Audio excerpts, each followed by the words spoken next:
few words about the wall. I did go to the wall Thursday, I believe. It was dry. I didn't go along the wall. More like a pilot. I didn't go in the mud very much. I realized tonight, when Peyton was talking, I was thinking a little bit about the wall. I think I'm a little bit afraid of it. I went to the original wall many years ago, and I almost got sucked in by it, kind of. I just realized that tonight. That next morning, after I went Thursday, getting ready for the weekend, I did write a poem called Thank You, Joe. I cry easily. I always have and still do. It's usually more about me than it is about you. I also sob, and sob I do. One in particular, so easy to recall, the worst, the most painful sobs was the day I went to the wall. I talk about it in another poem when I talk about the wall. The tears I cried were for the friends I lost, but the sobs were for that one unanswered call. The corpsman was screaming for a night medevac. There were no medevacs in the dark sky. There was only me in a loaded gunship, so I left him there to die.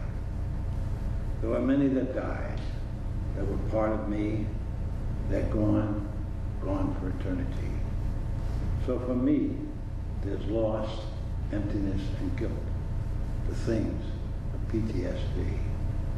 But now I know it's not always about me. Thanks again, Joe. You're still touching small parts of my humanity. A month after I left Nam, you were killed and lost everything. When I left, I had all those wonderful memories of you. They're still with me, so I lost nothing. So 50 years later, when I think of you and cry, it's all about you and the memories. So the part that cries now is not my ego self, but a tiny touch of love and compassion, the compassion of humanity. Thank you, Joe, for helping me have a small peek at my essence.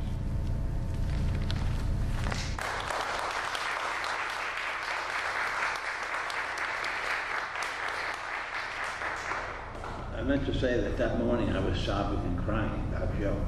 That's how the poem goes. Anyhow. War is a racket. To the slaughter I went, almost as meek and naive as a lamb. Whoop, I'm sorry. War is a Racket. It's a book by Major General Smedley Butler, a U.S. Marine.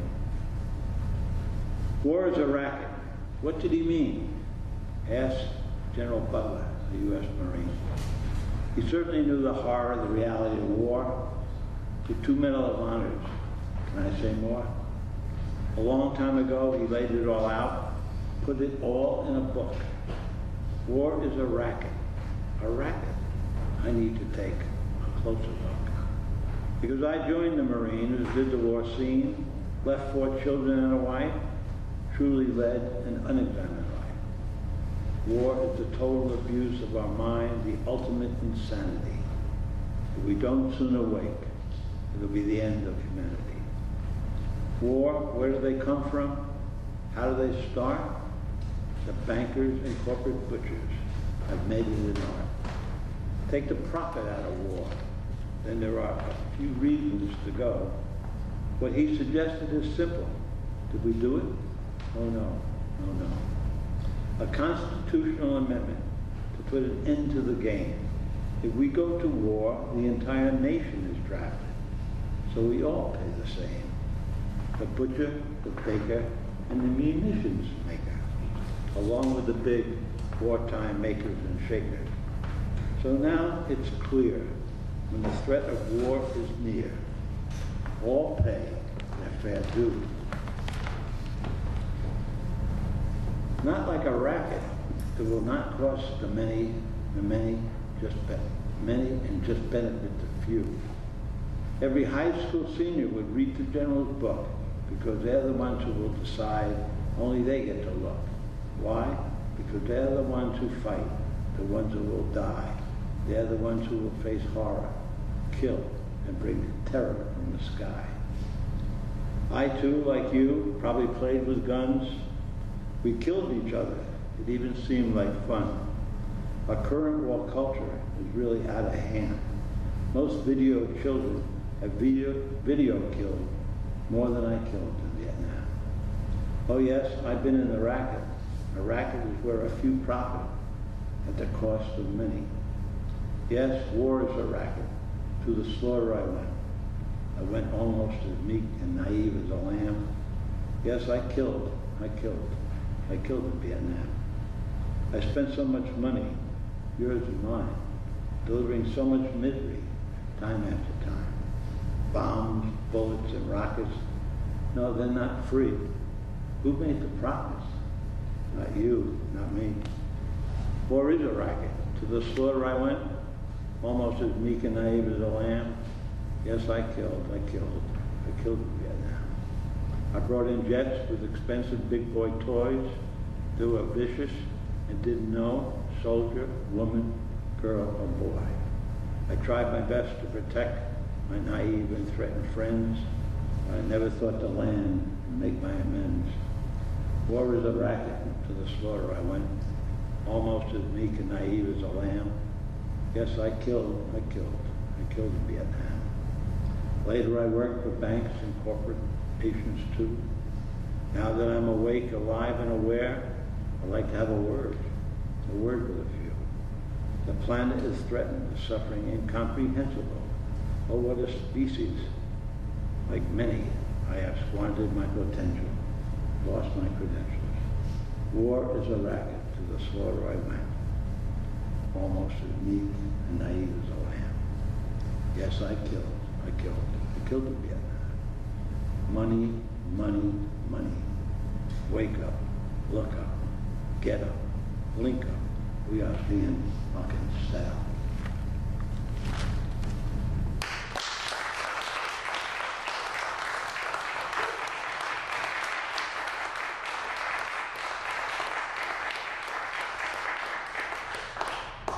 Take time for one more. This is the most emotional poem I ever wrote. It was after 9/11. I was at school with my young daughter, alternative school. I took care of business and all that. And one day I called up to Marine Base. I didn't need help. It was very confusing. I was believing everything I was hearing. The next morning I woke up and walked into the kitchen and began sobbing, realizing there were so many thousands of kitchens that were different that morning. Then I began hearing the goddamn horns and the flags and the war talk and all that crap going on. And I don't know why, but anger boiled up in me, and I wrote this poem. Blown off limbs, bandaged in a flags. I've never seen the stub of a blown off limb bandaged in a flag. I've seen them wrapped in cloth, sheets, blankets, rags, shirts, and sweaty bandanas. Anything to stop the bleeding, hide the horror, and shield the loss. Neither a warrior, an old man, a woman, nor a child, never did I see their blown off limbs bandaged in a flag. The warriors I have seen mutilated and die usually died for their friends or other Marines and other human beings, not a flag. So all of us pleasure-seeking, greedy, oil-burning, flag-waving motherfuckers. All of us who live this fast-paced, unexamined life. All of us with more goddamn things and stuff than could be used in 10 lifetimes. All of us who have more psychological aches and pains, ills and ailments, most of which could be cured simply by helping another human being. So all of us, especially all of us flag-waving, patriotic, freedom politicians and supporters, please just put down our flags for a moment. Stop looking up at the symbolism of the stars and stripes. Stop listening to the heart-pounding drums, and stop stop just for a few moments to think. Now let us look into ourselves. We will probably find, after we pass through the greed, the power, and the fear, the core values we cherish so dearly: freedom and human rights. Neither a warrior nor a man, a woman nor child, never did I see their blown off limbs bandaged in a flag.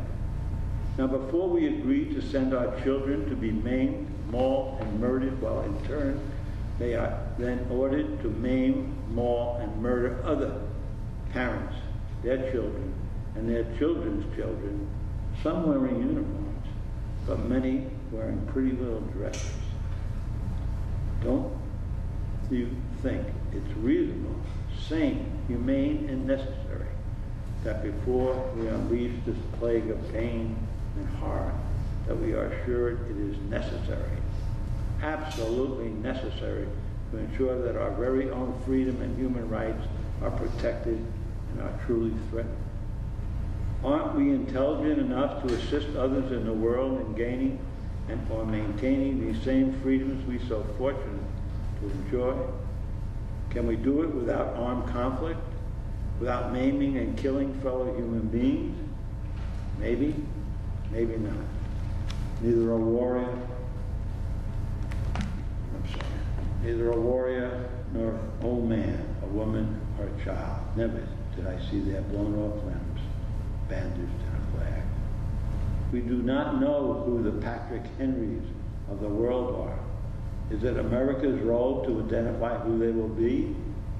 I met many of Vietnamese who preferred a bowl of rice and a working water buffalo over liberty or death, especially their children's death. There also were thousands of Iraq children that would have probably preferred food, water, clothing, shelter, and medical supplies rather than the liberty we insist they have, but instead experienced death and the horror of war. Patriotism, a wise man once observed, is the last refuge of scoundrels. A final thought from my experience. Terrorism is a technique or a strategy used by combatants, usually applied to the enemy rather than our own forces. Terrorism is not the enemy. There is no such thing as a war on terrorism. Terrorism is not the enemy. It is a way of fighting. Are we being had? I would also like to add the following. It would be easy to imagine or visualize the terror involved by huddled with your children or family during any part of the horror of the Holocaust, the London Blitzkrieg, the leveling of Berlin or Dresden, Pearl Harbor, the firebombing of Tokyo, or the atomic drop on Hiroshima. Not to forget the thousands of pounds of bombs, napalm, bullets, that I delivered and directed in on God knows who while in Vietnam. Thousands of non-military human beings have been and are being terrorized by an awesome military might now, even as we talk. And yes, there were more terror on 9/11 than Americans have known in a very long time.